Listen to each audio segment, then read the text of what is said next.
ಐಕೋರಾರ್ಯಪ್ರಿಯಂ ಶಿಷ್ಯಂ ಗುರುವರದೇಂದ್ರಪದಾರ್ಚಕಂ ಸದಾ ಸುಳಾದಿಪದವಕ್ತಾರಾಂ ಕುಪ್ಪೇರಾಯ ಗುರುಂಭಜೆ. ಅಜ್ಞಾನತಿಮಿರಚ್ಛೇದಂ ಬುದ್ಧಿಸಂಪತ್ಪ್ರದಾಯಕಂ ವಿಜ್ಞಾನ ವಿಮಲಂ ಶಾಂತಂ ವಿಜಯಾಖ್ಯ ಗುರುಂಭಜೆ. ಶ್ರೀ ವಿಜಯದಾಸಾರ್ಯ ವಿರಚಿತ ಮಧ್ವಮತ ಸ್ತೋತ್ರ ಸುಳಾದಿ. ಮನವೇ ಮಾಯಾವಾದಿಯ ಮನೆಯಲ್ಲಿ ಗಜವಾಗಿ ಅನುದೀನದಲ್ಲಿ ಸೂಕಿಸುವುದಕ್ಕಿಂತ ಅನಿಮಿಷರಿಗೆ ಸರಿ ವೀರ ವೈಷ್ಣವರ ಸದನದಲ್ಲಿ ಶುನಕನಾಗಿ ಒಂದು ಘಳಿಗೆ ತನುವ ಧರಿಸಿಕೊಂಡು ಬಾಳುವ ಬದುಕೆ ಲೇಸು ಅನುಮಾನವಿಲ್ಲವಿದು ಮುನಿ ಸನ್ಮತ ಗುಣದಲ್ಲಿ ಕೇಳುವುದು ಸತ್ವಚಾರ ಕಥೆಯಲ್ಲಿ ಮುನಿಶುಕನು ಪೇಳುವನು ವಿಷ್ಣುರಾತಗೆ ಹನುಮಾನ ಮತ ತೊರೆದು ಅನ್ಯ ಮತದಲ್ಲಿ ಸಾಧನವೆಂದು ನಂಬದಿರು ಎಲ್ಲೇ ಮನವೇ ಧನಪತಿಯನು ಸರಿಸೇ ಬೇಡೆನಲು ವೇಗ ಕ್ಷುದ್ರ ಕಣೆಯ ಬೇಡುವನಂತೆ ನೀನಾಗದೆ ಮುನಿವಿನೂತ ಪ್ರಮೋದನ ವಿಜಯ ವಿಠಲನ್ನ ಮನಮೆಚ್ಚು ನಡೆದು ತಾಮಸನ ನಿರಾಕರಿಸೋ. ಕನಸಿನೊಳಗೆ ಒಂದು ಹಣದ ಗಂಟನು ನೋಡಿ ಎನಗೆ ಹತ್ತದು ಎಂದೆನು ತಾಲಿ ವೈದು ನೀರಿನ ಮಡುವಿನೊಳಗೆ ಹಣವು ಬಿಸುಟಲು ಜಾಗೃತನ ಉಳ್ಳವನಾಗಿ ದಿನಕರನುದಯದಲ್ಲಿ ತನುವು ನೋಯಿಸಿಕೊಳ್ಳುತ್ತಾ ಮುಣುಗಿ ಗಂಟನ ಅರಸುವನಂತೆ ಮನುಜನು ವ್ಯರ್ಥ ದಣಿದು ಬಳಲಿದಂತೆ ಗುಣವೈಕ್ಯನ ಮತವ ಗುಣವೆಂದೆನ್ನದಿರು ಗುಣನಿಧಿ ದ್ರವಿಣ ಪ್ರದ ವಿಜಯ ವಿಠಲನ್ನ ನೆನಿಸದ ಪಾಪಾತ್ಮನಿಗೆ ನಿತ್ಯ ನರಕ ಪತಿಯ ತೋರೆದು ಉಪಪತಿಗೆ ಮನವನಿಟ್ಟು ಮಿತಿಯಿಲ್ಲದ ಪದಾರ್ಥ ಸತತವಗೆ ಉಣಿಸಿ ಪ್ರತಿ ದಿವಸದಲ್ಲಿ ಭಕುತಿಯಿಂದಲವನೊಡನೆ ಹಿತವಾದ ವಿಷಯದ ಭೋಗತತಿಯಲ್ಲಿ ಸುಖಪಡಲು ಸದೆಯಲ್ಲ ಚೋರತನ ಮತಿಹಾನಿ ಮೈಘಾಷೆ ಗತಿಗೆ ವಿರೋಧವು ಕ್ಷಿತಿಯೋಳು ನಗಿಗೇಡು ಪತಿ ಉಪಪತಿಯ ಸಂಗತಿಗೆ ಭೇದವಿಲ್ಲ ಅತಿಶಯವೇನೋ ಸುಕೃತ ಪಾಪವಲ್ಲದೆ ಸತುವಾದ ಸುಜನರ ಮತವ ತೊರೆದು ಅನ್ಯಾಮತವ ಸೇರಿದರು ಆಸತಿಯ ಕರ್ಮದಂತೆ ಗತಿಯಾಗುವುದೋ ವಿಹಿತ ಪುಣ್ಯ ಬಾರದು ಖತಿಗೊಳದಿರು ಶಾಶ್ವತವೆನ್ನು ಮನವೇ ಚತುರಾಗತಿ ನಮ್ಮ ವಿಜಯ ವಿಠಲಗೆ ಭೂಷಿತವಲ್ಲ ಅದ್ವೈತ ಗತಿಗೆಟ್ಟವರಿಗಿನ್ನೂ ಪ್ರಾಚೀತ ಭಾವಿತೆ ಯತ್ವ ಎಂದೆಂಬ ವಾಚ ವೇದ ವಾಕ್ಯ ಸಿದ್ಧಾಂತದಲ್ಲಿ ವಾಚಸ ಪತಿಬಲು ಕರುಣದಿಂದಲಿ ನಾಮೂಚ ಸೂದನಿಗೆ ವಿವರಿಸಿದನಂದು ಈ ಚತುರ್ದಶರೋಳು ಶಿರೋರತುನ ಶ್ರೀಮದಾಚಾರ್ಯರ ಮತ ನಿಜವೆಂದು ತಿಳುಹಿದ ನೀಚ ಮಾರ್ಗವ ಬೀಡು ಮೋಹಕವಾಗಿದ್ದ ಪೋಚು ಮತವ ಸೂಡು ನಲಿದಾಡು ಕೂಚೇಲ ಪಾಲ ಸೌಮ್ಯ ವಿಜಯ ವಿಠಲ ಕೀಚಕಾರಿಯ ಮತವಾಚರಿಸಲು ಒಲಿವಾ ಅಯೋಗ್ಯರ ಮನೆಯಲ್ಲಿ ತನಯನಾಗಿ ಜನಿಸಿದರು ಪ್ರಯಾಸವಲ್ಲದೆ ಅಮಗೆ ಭಯ ಭಕ್ತಿ ಲೇಷವಿಲ್ಲ ಜಯವಂತನಲ್ಲ ಗುರುದಯ ಪಡೆದವನಲ್ಲ ತ್ರಯಮೂರ್ತಿ ಒಂದೇ ಎಂದು ಮಯಾರ್ಪಿತವೆಂದು ಕೊಂಬ ಪ್ರಯತ್ನ ಪೂರ್ವಕದಿಂದ ಗಯಾದಲ್ಲಿ ಪೋಗಿ ಕುಲವ ಪೂಯಾಸದಲ್ಲಿ ಹಾಕುವಂತ ಕ್ರಿಯಾಭ್ರಷ್ಟರ ಜರಿಯೋ ಮನವೇ ಆಯೋ ನಿಜ ನಾಮ ಮಹಿಮಾ ವಿಜಯ ವಿಠಲ ದೈವ ಸಯವೆನ್ನದವ ದ್ವಿತೀಯಾನೆಂದು ತಿಳಿಯಬೇಕು. ಪೂರ್ವದವರ ವಂಶ ಸರ್ವದ್ರೋಹಿಗಳವರು ಸರ್ವ ವಿದ್ವಾನುವೆ ವಿಜಯ ವಿಠಲಗೆ ಸಲ್ಲರು. ಪೂರ್ವದವರ ವಂಶ ಸರ್ವದ್ರೋಹಿಗಳವರು ಸರ್ವ ವಿದ್ವಾನುವೆ ವಿಜಯ ವಿಠಲಗೆ ಸಲ್ಲರು. ಮಧ್ವಾಂತರ್ಗತ ಶ್ರೀಕೃಷ್ಣಾರ್ಪಣಮಸ್ತು. ಜಯ ವಿಜಯರಾಯ. ಹರೇ ಶ್ರೀನಿವಾಸ. ಹರಿ ಶ್ರೀನಿವಾಸ. ಇವತ್ತು ನಾವು ಶ್ರೀ ವಿಜಯದಾಸಾರ್ಯ ವಿರಚಿತ ಮಧ್ವಮತ ಸ್ತೋತ್ರ ಸುಳಾದಿಯ ಅರ್ಥ ತಿಳಿಲಕ್ಕೆ ಪ್ರಯತ್ನ ಮಾಡೋಣ. ಓ ಮನಸ್ಸೇ, ಮಾಯಾವಾದಿಯ ಮನೆಯಲ್ಲಿ ಅಂದರೆ ಅದ್ವೈತರ ಮನೆಯಲ್ಲಿ ಆನೆ ರೂಪದಾಗೆ ಒಂದು ಗಜವಾಗಿ ಪ್ರತಿದಿನ ಸುಖ ಪಡೋದಕ್ಕಿಂತ, ಸುಖದಿಂದ ಬಾಳುವುದಕ್ಕಿಂತ ವಿಷ್ಣುವಿನ ಅನುನಾಯಿಗಳಾದ ದೇವರಿಗೆ ಸಮಾನ ಅಂದರೆ ದೇವತೆಗಳಿಗೆ ಸಮಾನವಾದ ವೀರ ವೈಷ್ಣವರ ಮನೆಯಲ್ಲಿ ನಾಯಿ ರೂಪದಲ್ಲಿ ಒಂದು ಕ್ಷಣಕಾಲ ಬಾಳಿದರೆ ಅದು ಉತ್ತಮ ಅಂತ ಹೇಳ್ತಾ ಇದ್ದಾರೆ. ಯಾಕಂದರೆ ಅಲ್ಲಿ ಹರಿನಾಮ ಸಂಕೀರ್ತನೆ ಕೇಳ್ತದ, ಹರಿಗೆ ನಿವೇದಿಸಿದ ಭೋಜನ, ಆ ಉಳಿದ ಶೇಷಗಳು ಏನಿದ್ದಾವೋ ಅದು ನಾಯಿಗೆ ಹಾಕ್ತಾರೆ. ಇದೆಲ್ಲ ಕೇಳಿ ಮುಂದಿನ ಜನ್ಮದಲ್ಲಿ ಇದೇ ಮಧ್ವಮತದಲ್ಲಿ ಹುಟ್ಟುವೋ ಪುಣ್ಯ ಬರುತ್ತೆ ಆ ನಾಯಿಗೆ. ಇದೇ ಆನೆಯಾಗೆ ಇದ್ದರೆ ಕೂಡ ಆ ಅದ್ವೈತರ ಮನೆಯಲ್ಲಿ ಇದ್ದಿದ್ದದಕ್ಕೆ ಇನ್ನೂ ಕೀಳು ಜನ್ಮ ಬರ್ತದ. ಅದಕ್ಕೆ ಅದಕ್ಕಿಂತ ಒಂದು ನಾಯಿಯಾಗಿ ಇರೋದು ಉತ್ತಮ ಅಂತ ಹೇಳ್ತಾ ಇದ್ದಾರೆ. ಇದರಲ್ಲಿ ಸಂಶಯವಿಲ್ಲ. ಇದು ಮುನಿಗಳ ಸನ್ಮತ, ಇದು ಮುನಿಗಳಿಂದ ಹೇಳಲ್ಪಟ್ಟಿದ್ದು. ಏನು ಅಂದರೆ ಗುಣದಲ್ಲಿ ಕೇಳುವುದು ಸತ್ವಾಚಾರ ಕಥೆಯಲ್ಲಿ, ಸತ್ವಾಚಾರಗಳಲ್ಲಿ ಹೇಳಿದ ಮಾತು ಇದು. ಇದೆಲ್ಲ ಭಾಗವತ ಮಹಾಭಾರತ ಇದೆಲ್ಲ ಹೇಳಿದಂಥ ಮಾತುಗಳು. ಮುನಿ ಶುಕನು ಪೇಳುವನು ವಿಷ್ಣುರಾತಗೆ. ಶುಕಮುನಿ ವಿಷ್ಣುರಾತ ಅಂದರೆ ಪರೀಕ್ಷಿತನಿಗೆ ಇನ್ನೊಂದು ಹೆಸರು. ಪರೀಕ್ಷಿತನಿಗೆ ಹೇಳಿದ್ದು ಏನು ಅಂದರೆ ಹನುಮನ ಧರ್ಮ ಅಂದರೆ ಈ ಮಧ್ವ ಮತವನ್ನು ಬಿಟ್ಟು ಬೇರೆ ಮತದಲ್ಲಿ ನಂಬಬೇಡ ಅಂತ ಹೇಳ್ತಾ ಇದ್ದಾರೆ. ಧನಪತಿಯನ್ನು ಅನುಸರಿಸೆ ಬೇಡೆ, ಬೇಡೆ ಅಲುವೇಗ ಕ್ಷುದ್ರ ಕಣಿಯ ಬೇಡುವಂತೆ.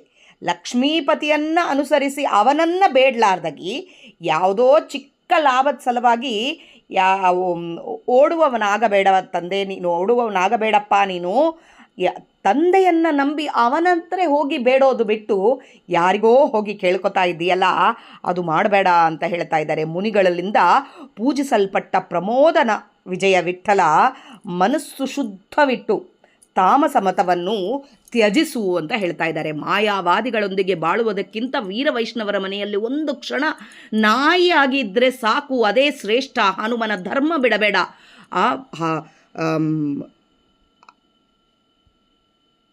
ವಿಷ್ಣು ಸರ್ವೋತ್ತಮತ್ವವನ್ನು ನೀನು ಅನುಸರಿಸಬೇಕು. ಹರಿ ಸರ್ವೋತ್ತಮ, ವಾಯು ಜೀವೋತ್ತಮ ಎಂಬುದನ್ನು ಮರೆಯಬೇಡ. ಅದನ್ನು ಬೇರೆ ಮತಗಳಿಗೆ ಅನುಸರಿಸಬೇಡ, ಹೋಗಬೇಡ ಅಂತ ಹೇಳ್ತಾ ಇದ್ದಾರೆ.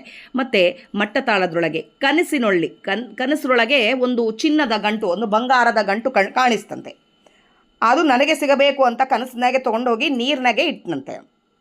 ಆ ನೀರಿನಾಗೆ ಇಟ್ಟಿದ್ದದಕ್ಕೆ ಅದು ಹಣ ಇದ್ದದ ನೀರಿನಾಗೆ ಅಂಥೇಳಿ ಜಾಗೃತ ಅಂದರೆ ಎಚ್ಚೆತ್ತುಕೊಂಡ ಮೇಲೆ, ಎಚ್ಚರ ಆದ ಮೇಲೆ ಸೂರ್ಯೋದಯ ವೇಳೆದಾಗೆ ಹೋಗಿ ನೀರಿನಾಗೆ ಮುಳುಗಿ ಕಷ್ಟಪಟ್ಟರೆ ಅದು ಗಂಟು ಬರ್ತದ. ಆ ಗಂಟು ಹುಡುಕುವಂತೆ ಮನುಜ ವ್ಯರ್ಥದಣಿದು ಬಳಲಿದಂತೆ, ಮನುಜ ವ್ಯರ್ಥವಾಗಿ ಶ್ರಮಿಸಿ ಬಳಲ್ತಾ ಇದ್ದಾನೆ. ಈ ಮಾಯಾವಾದಿ ಮತ ಈ ಗುಣ ಐಕ್ಯತ್ವ ಹೇಳ್ತಾ ಇದೆ. ದೇವರಿಗೆ ನಮಗೆ ಎಲ್ಲ ಗುಣಗಳು ಇದ್ದಾವೆ, ದೇವರಿಗೆ ಗುಣಗಳೇ ಇಲ್ಲ, ನಿರ್ವಿಕಾರ, ಅವೆಲ್ಲ ಏನೇನೋ ಹೇಳ್ತಾ ಇದ್ದಾರೆ. ಅಂದರೆ ದೇವರಿಗೆ ಸಮಾನ ಅಂತ ಹೇಳುವ ಅಂಥವರದ್ರೊಳಗೆ ಸಿಗಬಿದ್ದು ನೀನು ಹುಡುಕೋತಾ ನಾನು ಮೋಕ್ಷಕ್ಕೆ ಹೋಗ್ತೀನಿ ಅಂಥೇಳಿ ಅದನ್ನು ಹುಡುಕಿದರೆ ಏನು ಸಿಗುತ್ತೆ ನಿನಗೆ? ಸಕಲ ಗುಣನಿಧಿಯಾದ ಸಂಪತ್ತು ಕೊಡುವ ವಿಜಯ ವಿಠ್ಠಲನ್ನ ನೆನಪಿಸದ ಪಾಪಾತ್ಮನಿಗೆ ಶಾಶ್ವತವಾದ ನರಕನೇ ಇರುತ್ತೆ ಅಂತ ಹೇಳ್ತಾ ಇದ್ದಾರೆ. ಇಲ್ಲಿ ನಿಜವಾದ ಸಂಪತ್ತು ಅಂದರೆ ವಿಜಯ ವಿಠ್ಠಲನ ದೇವರ ಸ್ಮರಣೆ, ಭಕ್ತಿ. ಈ ಮಾಯಾವಾದ ಅಂಬೋದು ಈ ಭ್ರಮೆ, ಆ ಭ್ರಮೆಯಲ್ಲಿ ಆ ಬಂಗಾರದ ಗಂಟು ಅಂಬೆ ಭ್ರಮೆ ನಮಗೆ ತೋರಿಸ್ತಾ ಇದೆ. ಅಂದರೆ ನಾನು ದೇವರು ಒಂದೇ ಅಂತ ಅವ್ರು ಏನು ಹೇಳ್ತಾ ಇದ್ದಾರೋ ಅದು ಭ್ರಮೆ. ಆ ಭ್ರಮೆಯಲ್ಲಿ ನಾವು ಬದುಕಿದರೆ ನಿತ್ಯ ನರಕ ಅಂದಂಥ ಬಸ್ಸಿಗೆ ಹೋಗ್ತೀವಿ ಅಂತ ಹೇಳ್ತಾ ಇದ್ದಾರೆ. ಆಮೇಲೆ ತ್ರಿವಿಧ ತಾಳದ್ರೊಳಗೆ ಈ ಒಂದು ಹೆಣ್ಣು ಪತಿಯನ್ನು ತೊರೆದು ತನ್ನ ಗಂಡನ್ನು ಬಿಟ್ಟು ಬೇರೆ ಉಪಪತಿಗೆ, ಬೇರೆ ಆತನಿಗೆ ಎಲ್ಲ ಪದಾರ್ಥಗಳು ತಂದು ಉಣಿಸಿ ಆತನ ಜೊತೆಗೆ ಇದ್ದು ಹಿತಕರವಾದ ಮಾತುಗಳು, ಆತನ ಜೊತೆಗೆ ಭೋಗ ಪಟ್ಟು ಸುಖಪಟ್ಟರೆ ಅದು ತಪ್ಪಾಗತ್ತೆ ಅಂತ ಹೇಳ್ತೀವಿ ನಾವು. ಅದೇ ಥರ ನಮ್ಮೆಲ್ಲರ ಪತಿಯಾದ ನಿಜ ಪತಿಯಾದ ಶ್ರೀಹರಿಯನ್ನು ಬಿಟ್ಟು ಬೇರೆ ದೇವತೆಗಳನ್ನು ಆಧರಿಸಿ ಮನಸ್ಸು ಕೊಟ್ಟು, ಅಂದರೆ ಅವನೇ ದೇವರು ಸರ್ವೋತ್ತಮ ಎಂಬುದನ್ನು ಬಿಟ್ಟು ಬೇರೆ ಕಡೆ ಹೋಗಿ ಯಾವಾಗಲೂ ಅದರೊಳಗೆ ಇದ್ದರೆ ಪ್ರತಿದಿನ ಆ ಅನ್ಯ ಸತಿಯ ಭಾವದಲ್ಲಿ ಭಕ್ತಿ ತೋರಿಸಿ ಬೇರೆ ಅಂದರೆ ಇದ್ರ ಪ್ರಕಾರ ನಾವು ಬೇರೆ ದೇವತೆಗಳಿಗೆ ಪೂಜೆಗಳು ಮಾಡ್ತೀವಿ. ಆದರೆ ದೇವರ ಸರ್ವೋತ್ತಮತ್ವವನ್ನು ಬಿಟ್ಟು, ಈಗ ಒಂದು ಹೆಣ್ಣಿಗೆ ಪತಿಯೇ ಸರ್ವೋತ್ತಮ, ಅದನ್ನು ಬಿಟ್ಟು ಬೇರೆ ಆತನಿಗೆ ಏನಾದರೂ ಮಾಡಿಗಳಿದ್ರೆ ಹೇಗಿರತ್ತೇನೋ ಹಾಗೆ ನಮ್ಮೆಲ್ಲರ ಗಂಡನಾದ ನಮ್ಮ ಸ್ವಾಮಿಯನ್ನು ತೊರೆದು ಬೇರೆಯವರಿಗೆ ಎಷ್ಟು ನೀನು ಮಾಡಿದರೆ ಕೂಡ, ಭಕ್ತಿ ತೋರಿಸಿದರೆ ಕೂಡ, ಹಿತವಾದ ವಿಷಯ ಅದ ತಾನು ಬಯಸಿದ ವಿಷಯ ಭೋಕ್ತಿಗಳು ಸುಖಿಸುತ್ತಾ ಇದ್ದರೆ ಕೂಡ ಅವಳು ಹೇಗೆ ಸತಿ ಅಂತ ಅನಿಸೋದಿಲ್ಲ, ಅವಳ ಬುದ್ಧಿ ಕೆಟ್ಟದು ಅಂತ ನಾವು ಹೇಳ್ತೀವೋ ಅದೇ ಥರ ಇಂಥವರ ಬುದ್ಧಿ ಕೂಡ ಕೆಟ್ಟದು, ಅದು ಮೋಕ್ಷಕ್ಕೆ ಮಾರ್ಗವಾಗೋದಿಲ್ಲ. ಗತಿಗೆ ವಿರೋಧವು ಕ್ಷಿತಿಯೊಳು ನಗಿದೇಡು ಅಂದರೆ ಭೂಮಿಯಲ್ಲಿ ನಿಂದನಕ್ಕೆ ಕಾರಣ ಆಗ್ತದ, ಮೋಕ್ಷಕ್ಕೆ ಮಾರ್ಗ ಆಗೋದಿಲ್ಲ. ಪತಿ ಉಪಪತಿಯ ಸಂಗತಿಯ ಭೇದವಿಲ್ಲ. ನಿಜಪತಿಯಾದ ಶ್ರೀಹರಿ ಹಾಗೆ ಉಪಪತಿಯಾದ ಅನ್ಯ ದೇವತೆಗಳಿಗೆ ವ್ಯತ್ಯಾಸ ಇಲ್ಲ. ಅಂದರೆ ಒಂದು ಹೆಣ್ಣು ತನ್ನ ಪತಿಗೆ ಬೇರೆಯವರಿಗೆ ವ್ಯತ್ಯಾಸ ಇಲ್ಲ ಅಂತ ಅನ್ಲಕ್ಕೆ ಬರುತ್ತೇನಾ, ಅದೇ ಥರ ನಾವು ದೇವರಿಗೆ ಬೇರೆಯವರಿಗೆ ವ್ಯತ್ಯಾಸ ಇಲ್ಲ ಅಂತ ಅನ್ಲಕ್ಕೆ ಬರೋದಿಲ್ಲ. ಅದು ಒಳ್ಳೆ ಕಾರ್ಯವಲ್ಲ, ಪಾಪ ಕಾರ್ಯ ಆಗ್ತದ. ಸತುವಾದ ಸುಜನರ ಮತವ ತೊರೆದು ಅನ್ಯ ಮತವ ಸೇರಿದರೆ, ಸಜ್ಜನರಾದ ವೈಷ್ಣವರ ಮತವನ್ನು ಬಿಟ್ಟು ಅನ್ಯ ಮತವನ್ನು ಅನುಸರಿಸಿದರೆ ಆ ಸತಿಯ ಕರ್ಮದಂತೆ ಆ ಪಾಪಿಣಿ, ಆ ಕುಲಭ್ರಷ್ಟೆಯಾದ ಆ ಸತಿಯ ಪರಿಸ್ಥಿತಿಯಂತೆ ಎಲ್ಲರ ಪರಿಸ್ಥಿತಿ ನರಕದ ಕಡೆ ಹೋಗ್ತೀವಿ. ವಿಹಿತ ಪುಣ್ಯ ಬಾರದು, ಧಾರ್ಮಿಕ ಕ್ರಿಯೆಗಳಿಂದ ಫಲ ಸಿಗೋದಿಲ್ಲ. ಕತಿಗೊಳದಿರು, ಮನಸ್ಸೇ ಶಾಶ್ವತ ನಾಶವಾಗದಂತೆ ಇರಬೇಕು ಅಂತ ತಿಳ್ಕೊ. ನೀನು 4 ಗತಿಗಳಲ್ಲಿ ಉನ್ನತವಾದ ಮೋಕ್ಷವನ್ನು ಕೊಡುವವನು ನಮ್ಮ ಶ್ರೀಹರಿ ಮಾತ್ರೆ ಅಂತ ತಿಳ್ಕೊಂಡು ಅದ್ವೈತ ಮತಸ್ಥರ ಆ ಗತಿಯನ್ನು ಕಳೆದುಕೊಂಡು ಆ ಗತಿಗೆಟ್ಟವನಾಗಿ ಇರಬೇಡ. ನೀನು ಅದ್ವೈತ ಮತವನ್ನು ಬಿಟ್ಟು ನಮ್ಮ ಮತಕ್ಕೆ ಬಾ ಅಂತ ಹೇಳ್ತಾ ಇದ್ದಾರೆ. ಯಾವ ಸತಿ ತನ್ನ ನಿಜ ಪತಿಯನ್ನು ಬಿಟ್ಟು ಉಪಪತಿಯನ್ನು ಆರಾಧಿಸ್ತಾಳೋ ಅವಳು ನಾಶವಾಗುವಂತೆ, ಎಲ್ಲರ ಪತಿಯಾದ ನಮ್ಮ ಶ್ರೀಹರಿಯನ್ನು ಬಿಟ್ಟು ಮಾಯಾವಾದ ಅಥವಾ ಅನ್ಯ ಮತವನ್ನು ಆರಾಧಿಸಿದರೆ ಮೋಕ್ಷಕ್ಕೆ ಹೋಗುವುದಿಲ್ಲ, ಮೋಕ್ಷದಿಂದ ವಂಚಿತನಾಗ್ತಾನೆ ಅಂತ ಹೇಳ್ತಾ ಇದ್ದಾರೆ. ಅಟ್ಟತಾಳದಲ್ಲಿ ಪ್ರಾಚೀನ ಭಾವಿತೇಯತ್ವ ಅಂತಂದರೆ ಹಳೆಯ ಕಾಲದಲ್ಲಿಂದ, ಪ್ರಾಚೀನ ಕಾಲದಲ್ಲಿಂದ ಬಂದಿರೋದು. ಅಂದರೆ ವೇದಗಳಲ್ಲಿ ಹೇಳಿದಂಥ ವೇದವಾಕ್ಯ ಸಿದ್ಧಾಂತದಲ್ಲಿ, ವೇದವಾಕ್ಯದಲ್ಲಿ ಹೇಳಿದಂಥ ಇದು ಕರುಣದಿಂದಲೇ ನಮೂಚ ಸೂದನಿಗೆ, ಅಂದರೆ ಬೃಹಸ್ಪತಿ ನಮೂಚ ಸೂದನಿಗೆ ಹೇಳಿದಾನೆ ಅಂಥೇಳಿ. ಈ ಚತುರ್ದಶದೊಳು ಶಿರೋರತುನ ಶ್ರೀಮದಾಚಾರ್ಯರ ಮತ.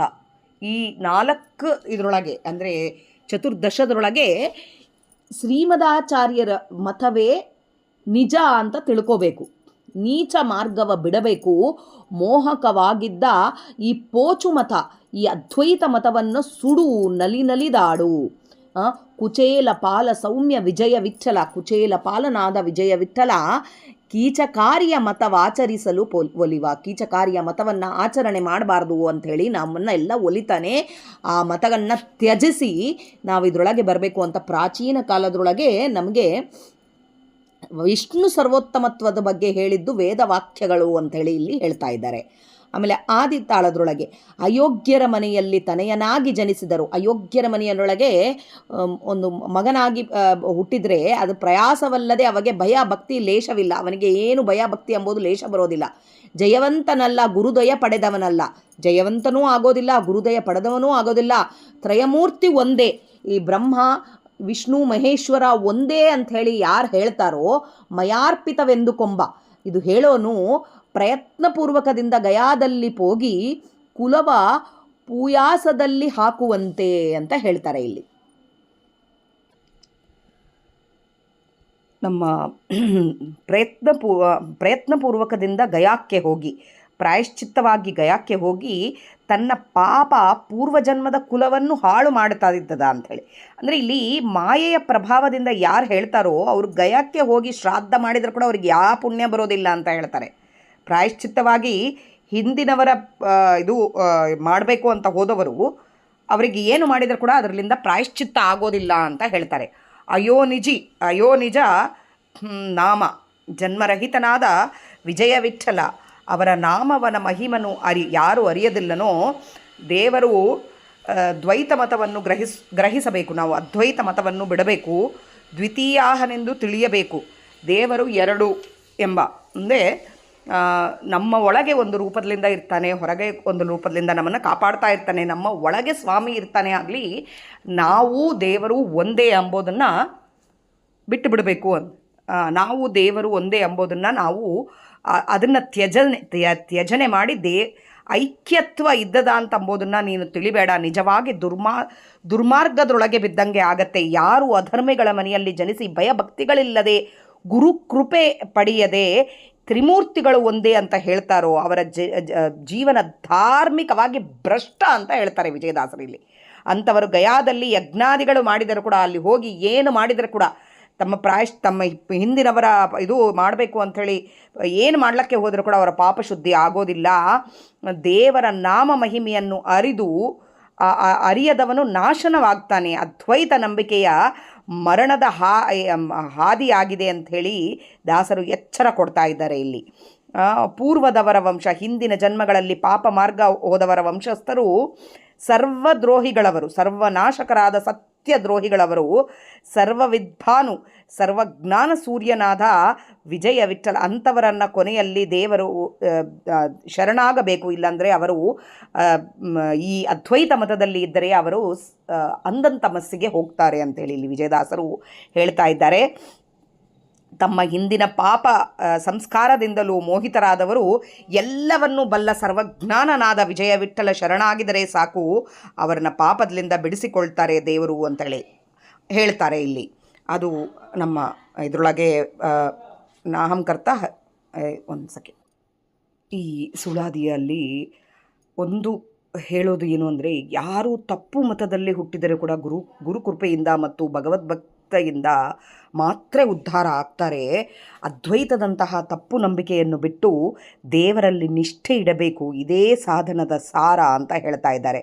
ಇದು ನಾವು ತಿಳ್ಕೊಂಡು ನಮ್ಮ ಹಿಂದಿನ ಪಾಪ ಸಂಸ್ಕಾರದಲ್ಲಿಂದ ಎಲ್ಲಿ ಬಂದು ಹುಟ್ಟಿದರೆ ಕೂಡ ಈ ದೇವರ ಸರ್ವಸ್ವತಂತ್ರನು, ನಮ್ಮೆಲ್ಲರಿಗೆ ಒಳಗೆ ನಿಂತು ನಡೆಸುವವನು ಅವನೇ ಅಂತ ತಿಳ್ಕೊಂಡು ನಾವು ತಿಳ್ಕೋಬೇಕು ಅಂತ ಹೇಳೋದು. ಇದನ್ನು ಈಗಿನ ಕಾಲದೊಳಗೆ ಭಾಳ ಜನ ಹೇಳ್ತಾ ಇರ್ತಾರೆ. ಮಧ್ವ ಮತದಲ್ಲಿ ಹುಟ್ಟಿದವರು ಕೂಡ, ಸಣ್ಣ ಮಕ್ಕಳು ಮನೆಯಲ್ಲಿ ಇದ್ದವರು, ನಾವು ದೊಡ್ಡವರಾಗಿ ನಾವೆಲ್ಲ ಅವರಿಗೆ ದಾರಿ ತೋರಿಸಬೇಕು.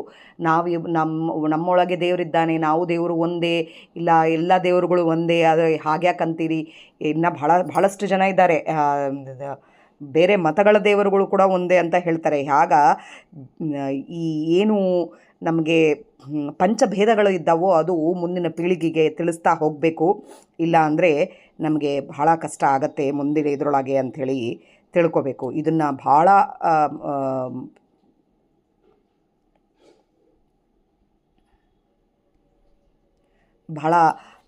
ಅರ್ಥಪೂರ್ವಕವಾಗಿ ವಿಜಯದಾಸರು ಹೇಳಿದ್ದಾರೆ. ಇದರೊಳಗೆ ನಂದು ಏನಾದರೂ ತಪ್ಪುಗಳಿದ್ದಲ್ಲಿ ಸ್ವಲ್ಪ ಆಡಿಯೋ ರೆಕಾರ್ಡಿಂಗ್ ಟೈಮಲ್ಲಿ ಸ್ವಲ್ಪ ಸಣ್ಣ ಪುಟ್ಟ ಡಿಸ್ಟರ್ಬೆನ್ಸಸ್ ಬಂದಿದ್ದಾವೆ. ಹೀಗಾಗಿ ತಪ್ಪುಗಳಿದ್ದಲ್ಲಿ ಕ್ಷಮಿಸ್ರಿ. ಅಂದರೆ ಹೊರಗಡೆ ಯಾರೋ ಬಂದಿದ್ದದಕ್ಕೆ ಹಾಗೆಲ್ಲ. ನಹಂಕರ್ತ ಹರಿಕರ್ತ ಮಧ್ವಾಂತರ್ಗತ ಶ್ರೀಕೃಷ್ಣಾರ್ಪಣಮಸ್ಸು. ಜಯ ವಿಜಯರಾಯ. ನನ್ನ ಒಳಗೆ ನಿಂತು ಸ್ವಾಮಿ ನನ್ನ ಜೀವನ ಯೋಕ್ತಿಗೆ ಎಷ್ಟು ನುಡಿಸಿದ್ದಾನೋ ಅಷ್ಟೇ ಹೇಳಕ್ಕೆ ಪ್ರಯತ್ನ ಮಾಡಿರೋದು. ನಾವು ಕಿಂಚಿತ್ತು ಕೂಡ ನಮಗೆ ಸ್ವತಂತ್ರ ಇಲ್ಲ. ಇದನ್ನು ತಿಳ್ಕೋಬೇಕು. ನಾನು ಮಾಡಬಲ್ಲೆ ಅಂಬೋದನ್ನು ಯಾವತ್ತು ನಾವು ಬಿಡ್ತೀವೋ ಆವತ್ತು ಅದನ್ನೂ ಸ್ವಾಮಿನೇ ಬಿಡಿಸ್ಬೇಕು. ಅದು ಹೀಗೆ ನಮಗೆ ನೆನಪು ಕೊಟ್ಟಾಗಲ್ಲ ದೇವರು ಅದು ಹೇಳಿಸ್ತಾ ಇರ್ತಾನೆ. ಇದು ಒಳಗೆ ನಿಂತು ಅವನು ನುಡಿಸಿದಷ್ಟು ನುಡಿದಿದ್ದು. ಮಧ್ವಾಂತರ್ಗತ ಶ್ರೀಕೃಷ್ಣ ಅರ್ಪಣಮಸ್ತು. ಜಯ ವಿಜಯರಾಯ. ಜಯ ವಿಜಯರಾಯ. ಹರೇ ಶ್ರೀನಿವಾಸ.